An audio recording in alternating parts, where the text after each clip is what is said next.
Hola, hola mis amores, ¿cómo les va? ¿Todo bien? Antes de empezar este video quería agradecer al Museo de la Aduana, en especial a Agustín, quien fue el encargado de hacernos todo el recorrido y darnos datos bastante interesantes acerca del museo. Ahora sí, vamos a empezar con el video.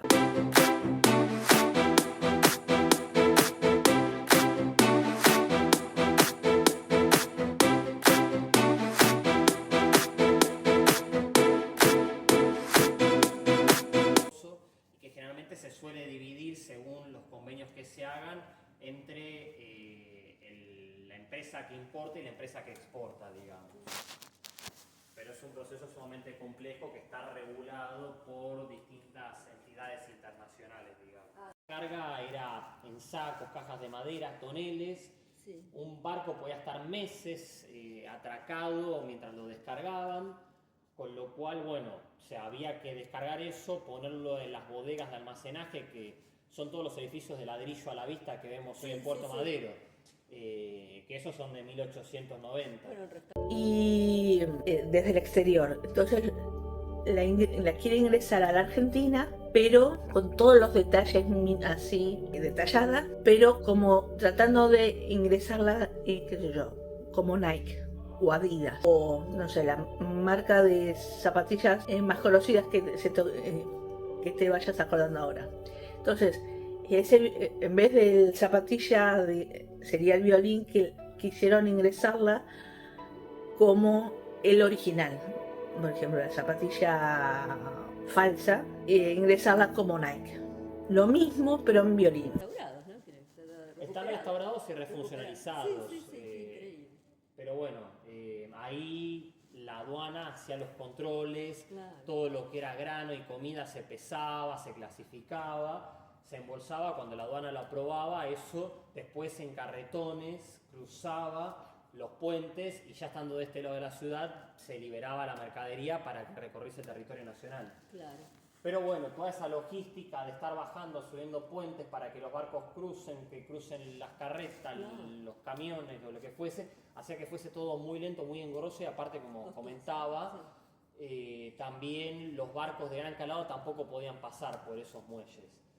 Con lo cual, bueno, finalmente se termina construyendo en el norte de la ciudad el proyecto de Huergo, que era un proyecto de diques en peine, que es el que se utiliza hoy en todas partes del mundo principalmente, sí. Y hasta el día de hoy ese sistema es el que se sigue usando acá para comercio exterior, acá, digamos. Claro. Acá, bueno, tienen un juego donde nada para chicos, sí. Pero bueno, un poco lo que hace es explicar la finalidad de la recaudación, bueno, lo que es la DGA, que es la Dirección General Aduanera, lo que somos nosotros, forma parte de un organismo más grande que es ARCA, la EXAFIP, que bueno, forma parte, claro, de exactamente, forma parte de ARCA, sí. Y bueno, ARCA también la integra DGI, que es la Dirección. Y bueno, en ese sector también Agustín nos explica un poco todo ese sector y bueno, los diferentes sectores que ahora no voy a entrar tanto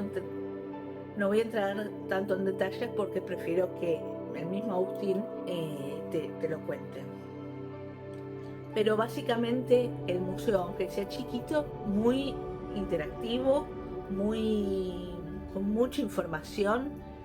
Así que aparte, si tenés la posibilidad, como tuve yo, de que Agustín te haga ese pequeño recorrido, 10 puntos. Así que lo que sí, tenés que estar muy atento porque es mucha información. Bueno, después estaba el tema de por ejemplo, de los canes y de los escáneres. Entonces uno sabe que, por ejemplo, aduana trabaja con perros, pero no tan en detalle como nos explicó Agustín. Dirección General Impositiva, sí. Y bueno, dentro de la DGI también se encuentra lo que es la Dirección de Recursos de Seguridad Social, que se encarga de todo lo que tiene que ver con aportes patronales, obras sociales, prepagas, todo lo que hace al registro y a los aportes de los trabajos en blanco, digamos, junto con, bueno, además otra de las funciones que tiene la DGI es la de la recaudación de tributos de grandes fortunas, bienes personales, etcétera, claro. Etcétera.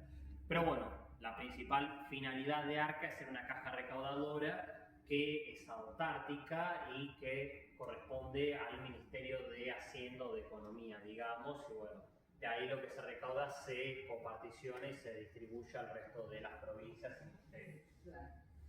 Al igual que los escáneres. Se ve más la parte terrestre, marítima, aérea.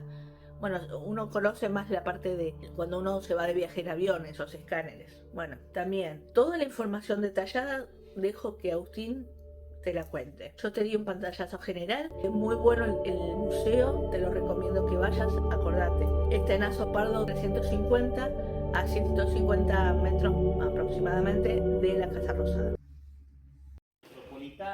Y bueno, por cuestiones logísticas, la aduana se divide en distintas zonas geográficas del país, cada una con su jurisdicción.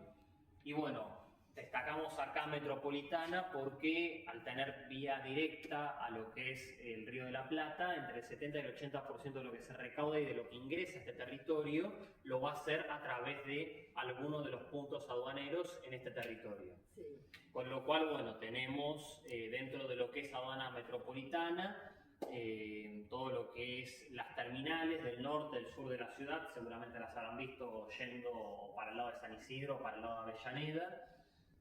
Además, bueno, también ingresa mercadería, como fueron las vacunas del COVID, por los aeropuertos de Seiza, del Palomar, bueno, Campana también. Hay una zona franca que está... El museo 10 puntos, está muy bueno para recorrerlo.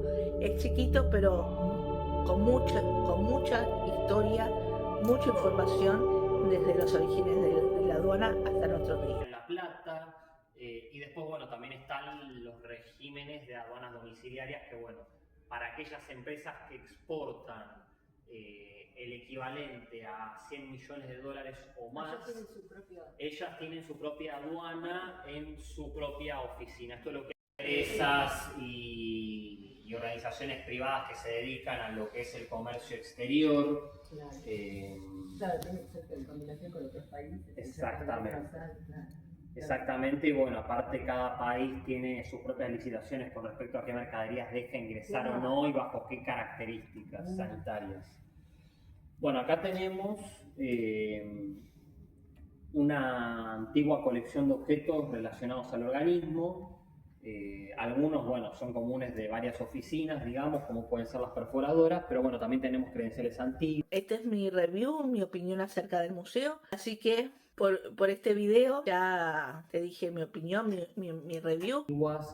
Billetes, ahí tenemos un antiguo ebullómetro que se utilizaba para medir la graduación alcohólica de los vinos, en base a eso también se cobran los impuestos. Claro. O sea, no es la misma la graduación alcohólica de un vino de inferior calidad que uno de superior. Claro. O sea, bueno, no soy un especialista en el tema, pero bueno, no es lo mismo un vino, no sé, un Termidor, un Sumuba que un Rutini, por ejemplo.